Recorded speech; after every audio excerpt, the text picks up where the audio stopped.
hanging out, no reason to go anyplace. They're fired up at Del Mar. We ran 12, and it's starting to get dark out. But, hey, spend as much time at Saratoga Racecourse as you possibly can. And we'll have 2 more cards remaining. The magic number, just 22 races. Final Saturday, Labor Day weekend, off and running here on Insider. It's Richard Migliore, Jason Blewitt, and again, I say it every night to you. It's hard to believe, man, but this was the final Saturday, but a good one at that. Well, a great Saturday, some tremendous racing, another big crowd, perfect weather again, and you said 22 races left. Well, those 22 races are going to feel like a quarter in 22. Yep, all good things do come to an end. That's the one bittersweet part about the summer at Saratoga, but a special place here at 267 Union Avenue. Now, Todd Pletcher had a pretty big hand going into today's Grade 1s, and we'll get you up to speed in a few moments here on Insider. He will look to take down the Grade 1 hopeful this coming Monday with Uncle Vinny as we get to the headlines, Mig. And it's really about the rematch between Magnolite, who's on the lead in the pink cap, and Uncle Vinny, who was awarded the win via the DQ way back when on that opening Saturday. Yeah, and you're going to see the veering out of Magnolite there, which wasn't the cause of the disqualification. It actually comes up later as he drifts in. Uncle Vinny clear on the outside, closes fast, just edges out the third-place finisher and was awarded the win. And a controversial call. There was a lot of talk, a lot of heated discussion about it afterwards. I can understand why it was taken down, but Magnolite gets his opportunity for revenge in the Grade 1 hopeful. You'd like to see them settled on the racetrack here Monday in the Grade 1 hopeful and leave it out of the Stewards stand as well, right? And I'm sure the Stewards would feel the same way. They don't want to have to make those calls, but if the guys ride straight, they don't have to worry about it. All right, letter of the law, keep a straight path. Fox Sports 1, the Baruch and the hopeful, correct? Monday? Yeah, covering that on Monday for Fox, so we'll be out there on the set. But I'll still make it back here to do Insider. All right, good. We can't have the getaway closing day Insider on Labor Day without the MIG. That is for sure. It's a date, absolutely. Jim Gallagher, every summer comes to a close. Some people retire. You leave old friends that you spent the summer with in Saratoga. Well, it's been a privilege and an honor to know Jim Gallagher, and we wish him the best of luck retiring from NYTHA. Been in the game for over 30 years. Yeah, a terrific guy. A gentleman I always look forward to talking to. When I see him walking towards me, I get a good feeling because he's just a terrific, warm human being and a guy that knows the game inside and out. He'll be missed, but I'm sure he'll enjoy his retirement. And he's not going anywhere. I'm sure we'll see him next summer, much like Tom Durkin this summer in the stands at Saratoga. Maybe shorts and a pair of flip-flops. Right? Well, yeah, I'm sure. Tom's been pretty relaxed. He has pretty relaxed. He looks like he's enjoying himself. All right, best of luck to Jim Gallagher. We love you, Jim, and let's move on to the action on day number 38. That is correct. It was a good one in upstate New York. Blue skies, perfect. Late summer weather as we get it up to Larry Colmas for the call of today's co-featured Grade 1 Spinaway.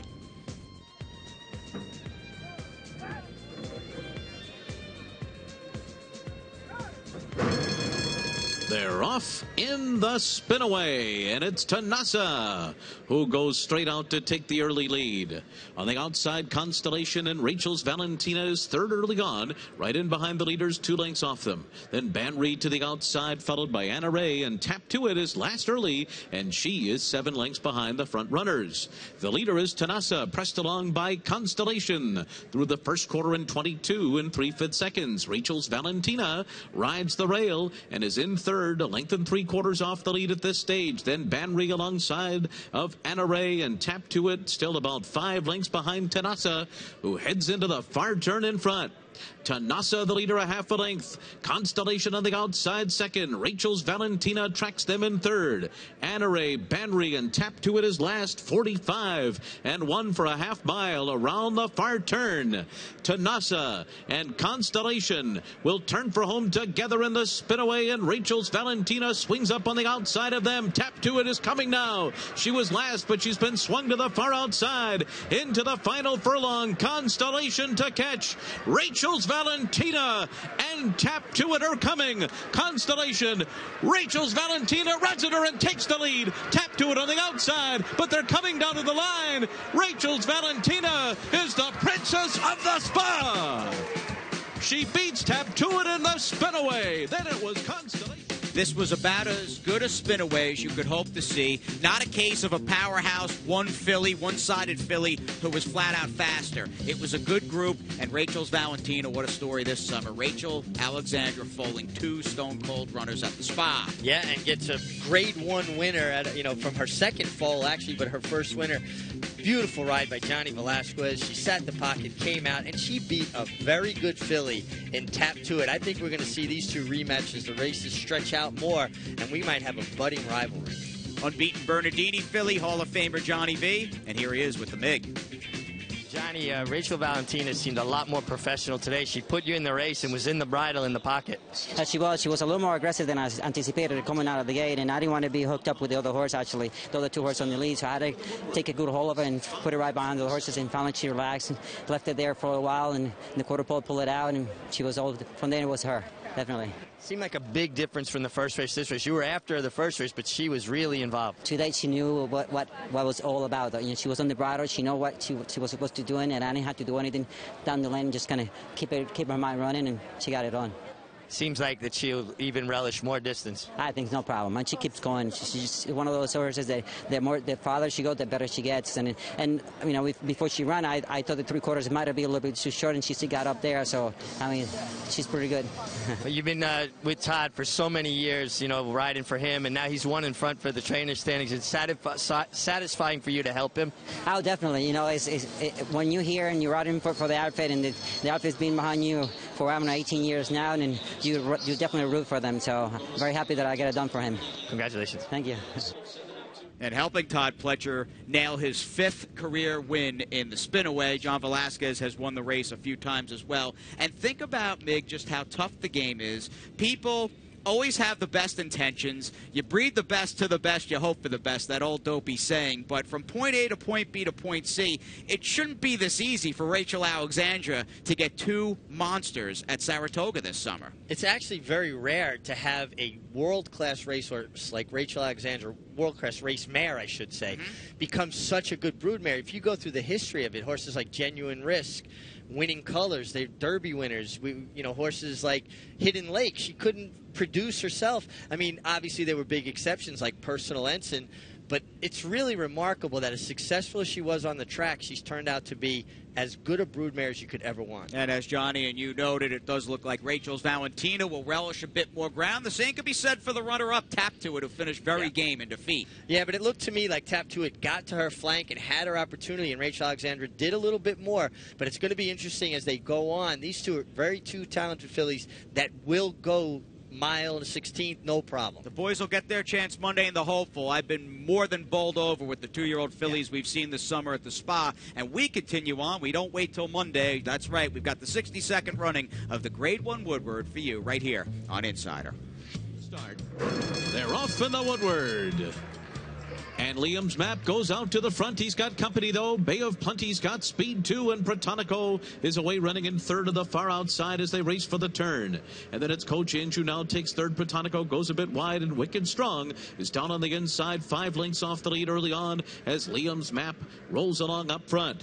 And then it's F&X followed by Commanding Curve and My Loot, who are at the back of the field. The first quarter goes in 22 and 3/5 seconds. 23 and 3, that opening quarter mile for Liam's Map, who's the leader onto the backstretch by 2.5 lengths.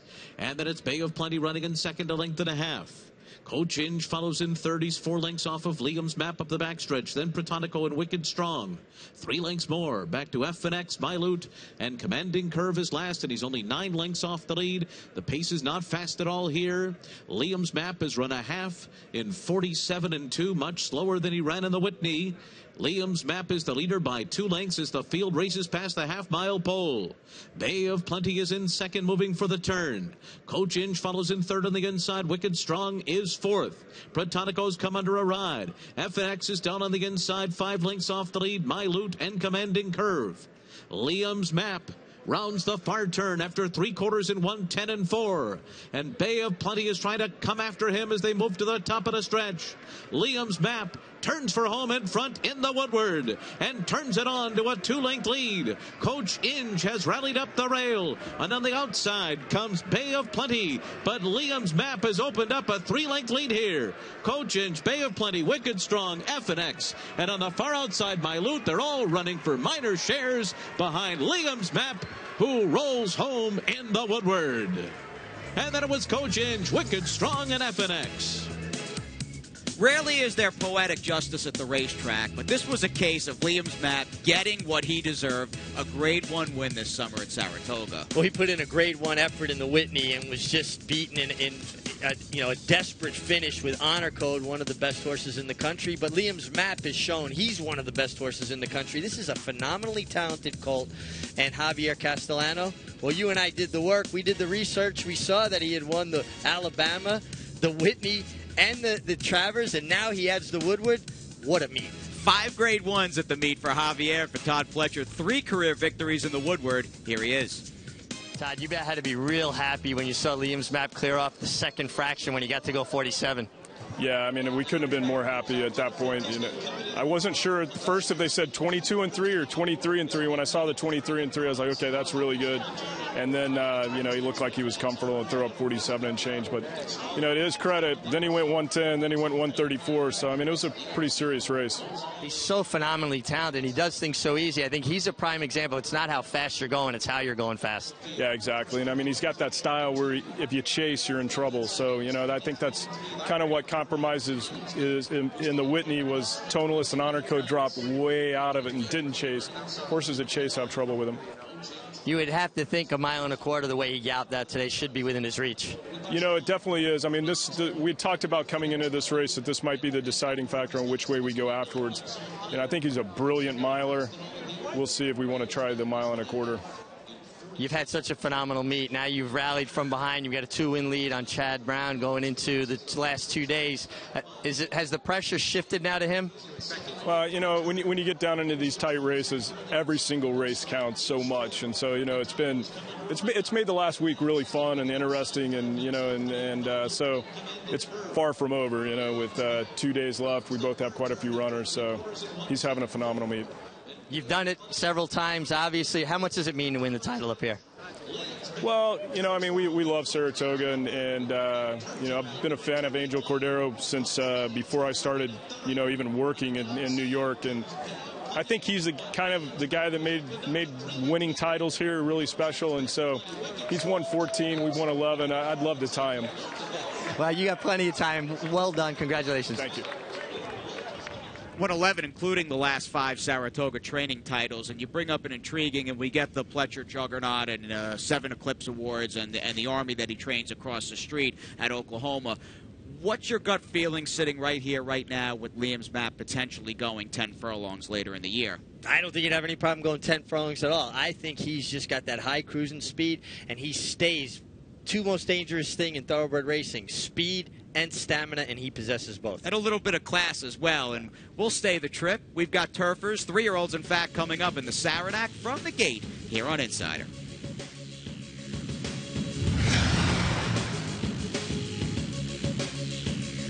The new Parks Fall Festival will double purses for each of its 32 live racing days. What an opportunity for Pennsylvania breds. In an open maiden special, PA breds will run for over $100,000. So be there at Parks in the fall. Hello, I'm Brian Sanfratello. Last year, we paid $33 million to PA breds in the form of breeder awards, owner bonuses, and restricted race purses.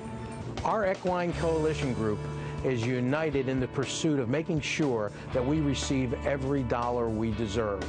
And that's why our Racehorse Development Fund has been constant in the past 4 years. Please go to our website at www.pabred.com or give me a call at 610-444-1050.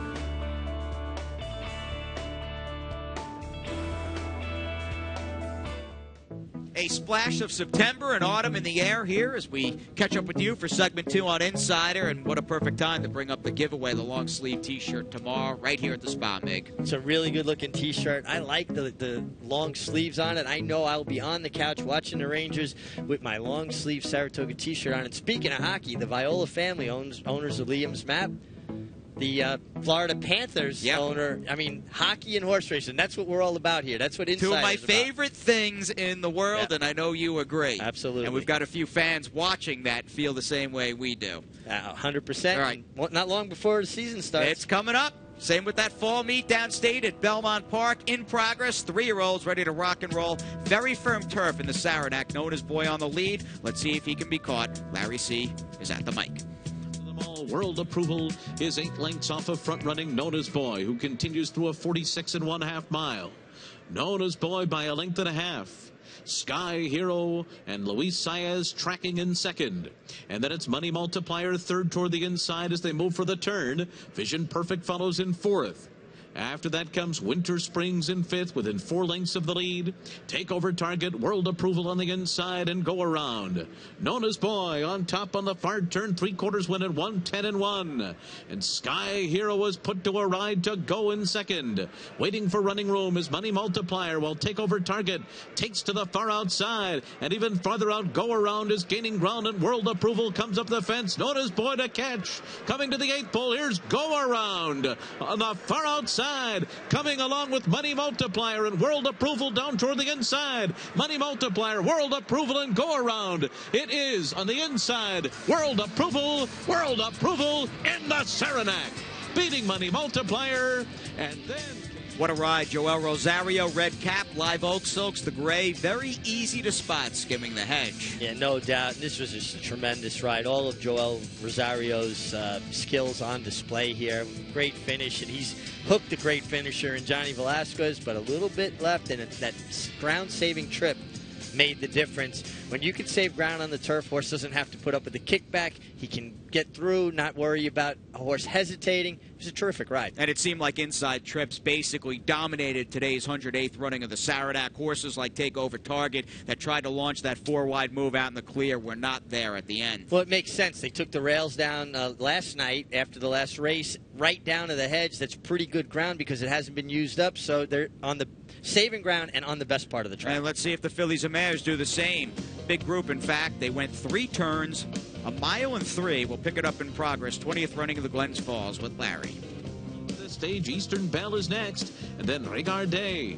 4 lengths more back to Bocayuva, who is third last up the backstretch ahead of Evidently and Lady of Gold, 3/4 in 1:10-2.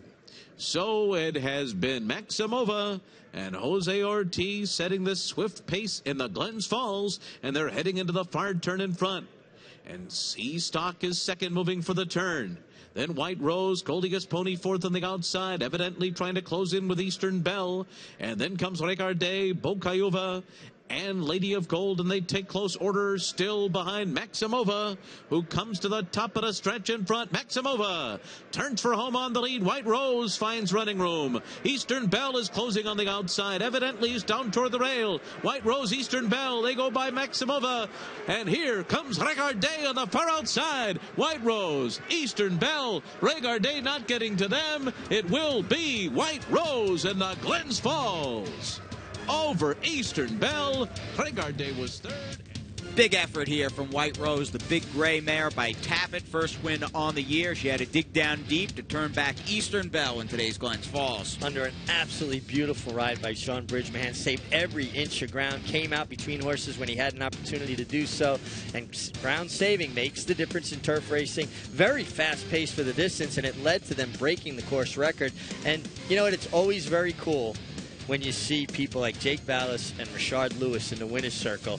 It kind of creates a buzz about our game, and I really appreciated it. Rashard Lewis led her into the winner's circle. Awesome. And his hand was on her withers. He's looking down at her. He made her look like a pony. Right, he was almost at eye level, giving a high five to Sean Bridgman coming into the winner's circle. Yeah, he didn't have to reach up. He was just right there. Yeah, we're glad he's a big fan of the game. We're fans of Rashard Lewis. Good to have him at the spa this afternoon. How about the Furious 4, 5, 6, 7, and 12, short and sweet off the quarter pole. In second, and they're into the stretch, and then comes Are We Not Men to the inside, and they're followed by Sheldon, No Wonder, and Blarp on the far outside. But it is Good to Look, still going strong as they come down to the line. And Good to Look looked good.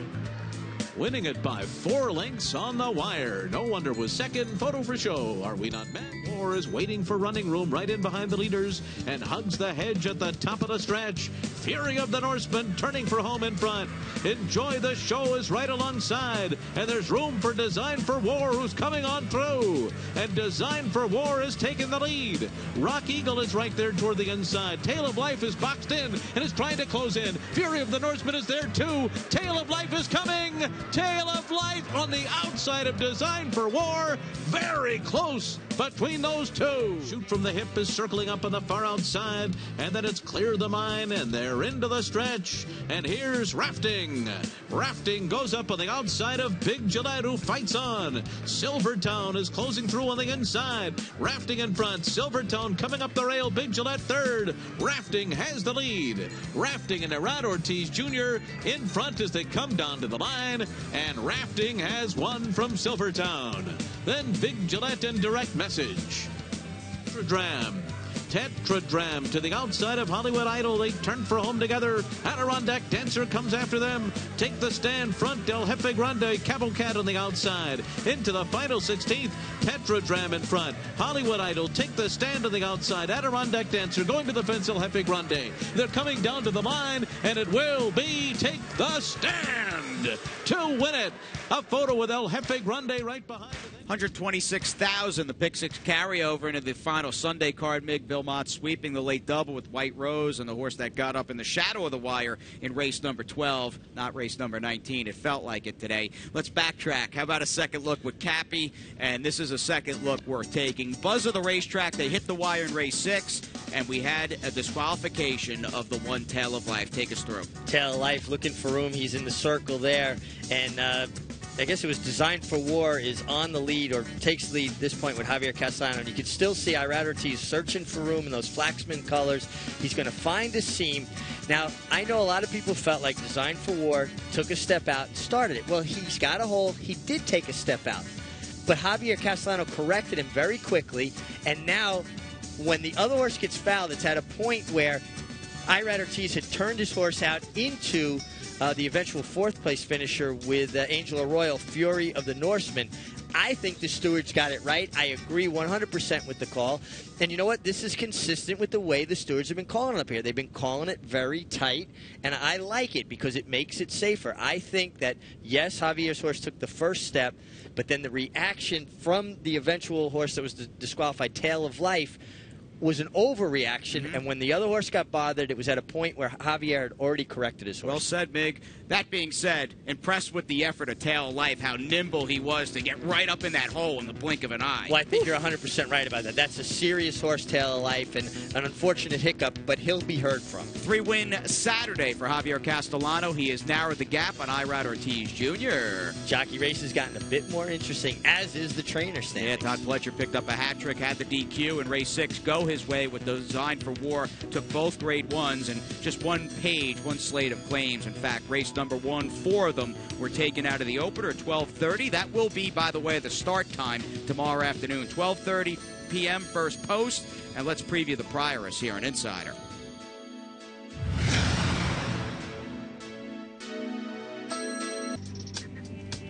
It makes the pain of saying goodbye to Saratoga a little easier to swallow, getting back to beautiful Belmont Park this coming Friday, September 11th. We'll have the opening weekend, 3-day cards down there, 3 consecutive cards. First race post, 12:55 down in Elmont, New York. A shot of tonalist on the graphic. I like that. I also like Cavorting dropping out of a big win here in the test. Goes from the grade 1 test where she overpowered the field to the grade 2 Prioress, and I don't think the 6 furlongs is an issue. I think she's well posted towards the outside. She's got Sky Gold, who she ran down. I'm not Sky Gold. Bar of Gold she ran down last time. Tricky Zippy's got speed. We're going to take a look at her now. And Tricky Zippy off the trainer change to Jimmy Jerkins, won her 3rd consecutive race, blitzed a field of good older fillies and mares, including Blewitt in the Union Avenue. Yeah, this was a big run from her. She was tough in the paddock, tough in the post race, tough around the gate. Keep an eye on her tomorrow. If she can hold her composure, maybe she's got something to say, because I think she gets loose in here. Here's a Candy Ride filly. She's going to need some hitting up front. She got it on the opening Saturday of the meet, July 25th. paid-up subscriber, a blanket nose winner over clothes will fall off. Under an amazing ride from Joe Rosario, knifing his way through the field like a hot knife through butter. I think that paid-up subscribers going to need to improve her game to be tough with this kind of horse. You may get it. Lifetime start number 4. No improvement needed in the corner, though, and it's a real throwdown in the Prioress, Andy and Maggie, with who's going to win. Thanks a lot, guys. Well, we're closing the meet out with a bang. There's a lot of great races, and I haven't had too many winners on the Insider, but if the horse I like for the Insider on Sunday wins, all will be forgotten. We'll be out for the meet. I really think there's an interesting horse at a very big price in the Prioress, and there's no doubt this is a very competitive Prioress. But the one-horse Hot City Girl, I know a horse that Richie will be interested in talking about because we did her on Trips and Traps 2 starts back when she ran a sneaky good race in the Bowery. Well, she came back with a very good performance in the Mother Goose. She was dueling at a supersonic pace and actually held on for 5th, beaten just 6 lengths, which was amazing considering how fast the pace was at 1.16 miles. In case you're interested, the horse she dueled with finished dead last. She only came back and won the Alabama in her next start. Hot City Girl is going to be a big price. She might be better going shorter. She's going to be a big price in this race. It's not an easy race, but that's what happens when you bet in Greatest Stakes at Saratoga, the one Hot City Girl for me, as we head to Maggie. All right, we only have 2 more days left here at Saratoga 2015, but I'm going to take a look at our feature race on the Sunday card. It's race number 10, and it will go as the Prioress. 3-year-old fillies competing over the 6 furlong distance here, and one that I feel has been a bit of a tough luck loser, at least in her last 2 starts, is number 10 on the outside, make that 11.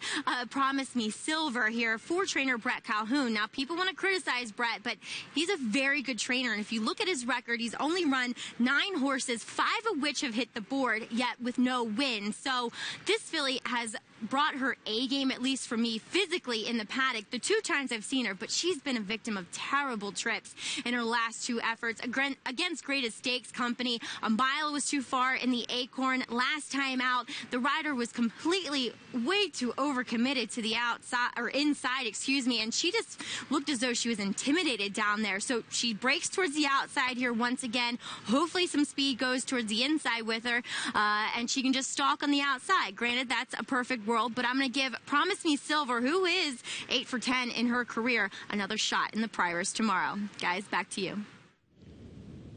Back to the winner's circle, Liam's map. Javier, it's on to the fall, downstate at Belmont, and maybe a showdown with American Pharaoh in the Breeders' Cup Classic. Down to the gods, 5 grade 1s this summer. We'll see you tomorrow night.